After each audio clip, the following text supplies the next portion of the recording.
I think the question is a very important one, and particularly in Europe, because clearly cyber threats, WannaCry and Petya have just made big news again, and they've had meaningful impacts on business. And we really see that we as an industry must do a better job. And we believe this is something VMware, we're working to build more of the base security capabilities directly into our products, to also do a better job integrating with the security platforms, the checkpoints and Palo Altos and other vendors, to really make it easy to be what we call cyber hygiene, that you do the basics well.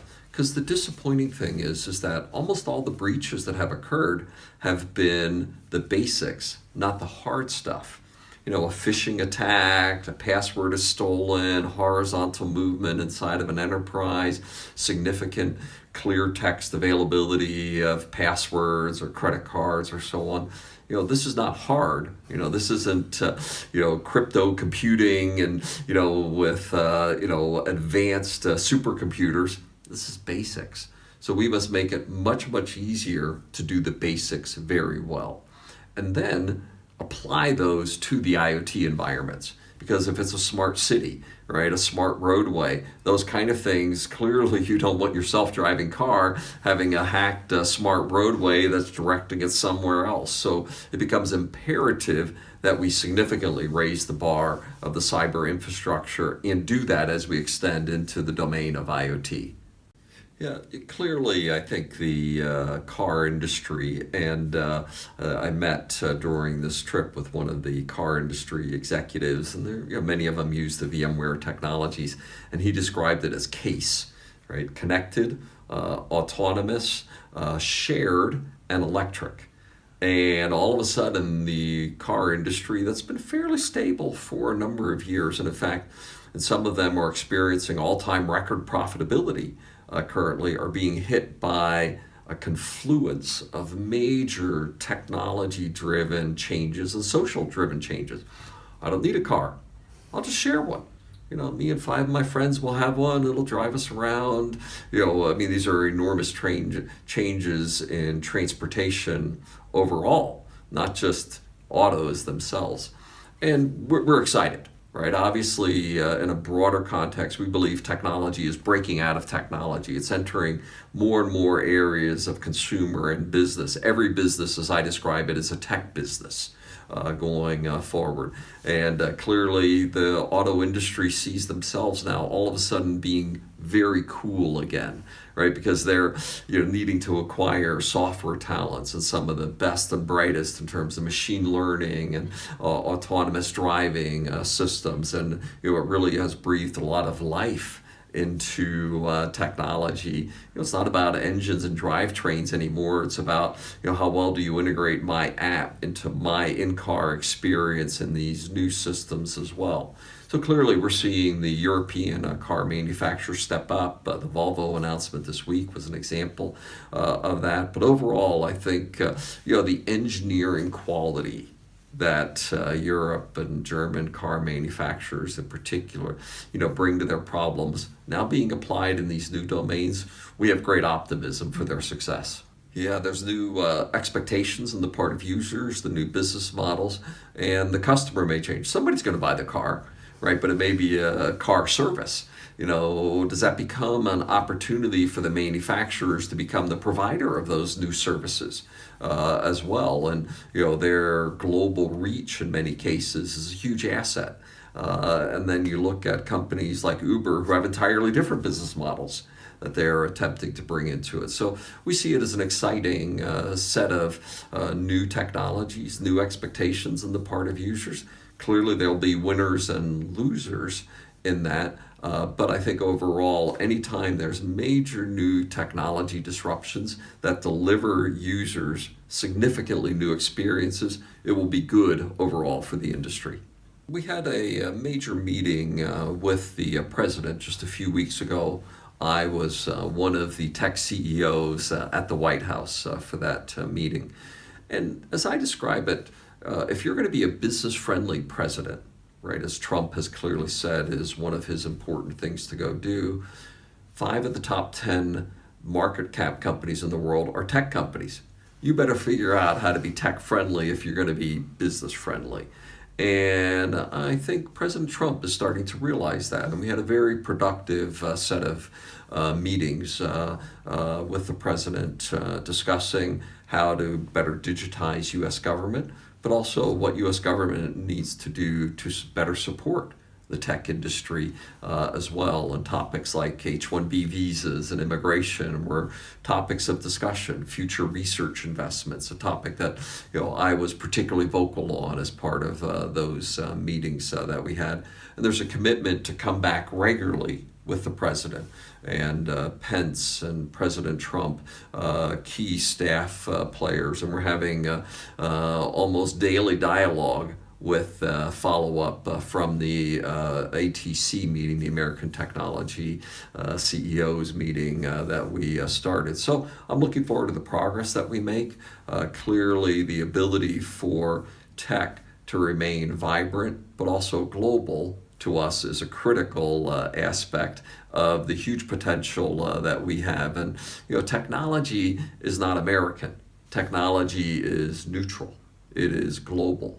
And every company, right, whether it's in Germany or Switzerland, or whether it's a small startup in Nepal, or whether it's in Silicon Valley, the beauty of technology is you can reach customers literally everywhere in the globe.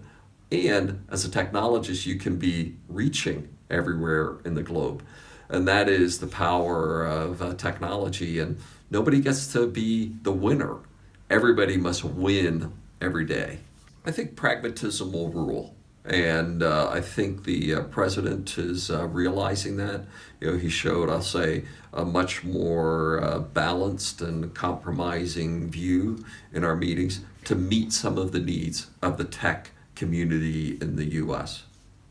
I believe very, very strongly that technology becomes an opportunity to both improve the quality of jobs as well as the quality of life. I'm from an agrarian background. Almost all of my aunts and uncles were farmers. Statistically, in the U.S., farming, agriculture, was almost 80% of jobs in America around 1800. Today, it's much less than 2%. Wow. Almost 80% of the workforce was displaced. Was that bad? And everybody would look at that today and say, this is fabulous, right? Our ability to improve quality of life, and farming, hard life. And in the context of history, technology has over and over and over again enabled steps forward in productivity, efficiency, and improvements of quality of life. So I take a very optimistic view of this question, and people who are worried about the contrary, I think history has proven them wrong over and over and over again, and will once again prove them wrong. Technology is a great enabler. Well, as I think about the financial industry, somewhat my advice is the same for every industry. Embrace technology, figure out how to apply it to your business problems, as well as how you use technology to better leverage your unique assets that you have in business today, and then be able to step forward. It is scary to think that the number one transportation company owns no cars. The number one hotel company owns no hotels. Those are major changes and disruptions in business. Financial industry likewise would say there's major disruptions happening, but the technology industry is much more sophisticated, or the financial industry is much more technologically sophisticated today. So I think they're actually better positioned than many to address some of those challenges today. And we're clearly seeing that in our customers. Financial services is my number one vertical market of customers today. Regulation certainly will pose challenges for that industry, but it also presents opportunities, right? Because globally there's less regulation, than in the more mature markets. And that's also opportunities to be reaching new mobile customers, reaching the underbanked in emerging markets. And these are quite enormous opportunities for businesses that largely might have been constrained to their local markets. So again, every aspect of technology has risks and consequences. It also opens up new opportunities. My advice is embrace it and run with it aggressively. If you think about blockchain and maybe just getting a touch more technical, it's the idea of a distributed transaction or a distributed ledger, and being able to be exercised in a distributed fashion. No point can fail, right? So you're not worried about the mainframe at that bank going down, right? It's the collective answer of those participating in the blockchain. So that resilience attribute is very powerful. It also is immutable, right? Once an answer has been achieved, it can't be undone, right, across the blockchain. So these are powerful characteristics for a new technology domain. And as we think about maybe in the history of algorithms, you think about encryption opened up an entirely new domain, right, of electronics to be applied. Similarly, you might think about areas like compression, right, really opened up many aspects of communications, right, now that you can compress information. Similarly, the area now of machine learning and AI, right, is opening up entirely new applications. And I think blockchain is a very, very fundamental algorithmic breakthrough that is now emerging. And I think financial institutions probably are those that are the most near term in benefiting from it. But we believe, and we're looking at how we bring more blockchain primitives directly into our products so that there's broader and broader applications of that as well. It won't just be global blockchains.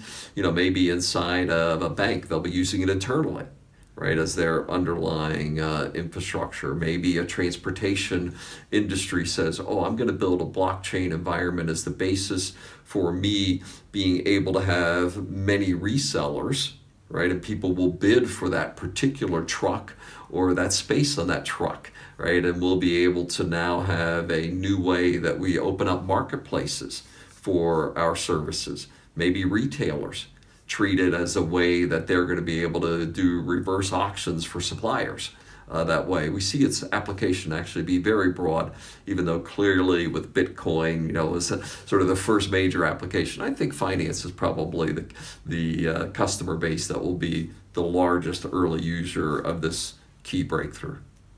First I'd say I'm not a startup guy, right? Since I've been part of larger companies, Intel, EMC, and now VMware for many years. And I think my personal skills have been demonstrated more to really motivate larger organizations to tackle bigger problems at that level. Some of those that we've touched on today are thrilling topics. Self-driving cars. Wow. The application of blockchain. We've touched a little bit on security, right, which I believe is going to go through very disruptive phases of execution in the near future, because I think the security industry has been much too complicated.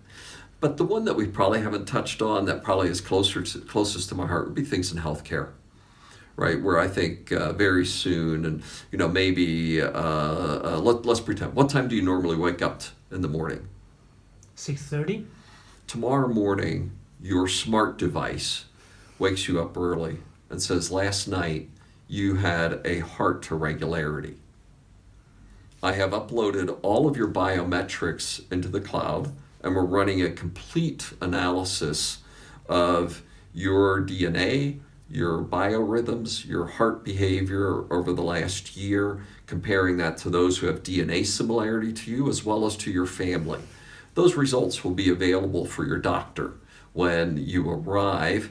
I've loaded the directions into your self-driving car. Most people don't own cars anymore, but you're still a little bit behind the times, so you still have one. But it's now a self-driving car. I've put the directions into your car, and I've moved your Starbucks order to a different spot since you'll be going on a different route to get there.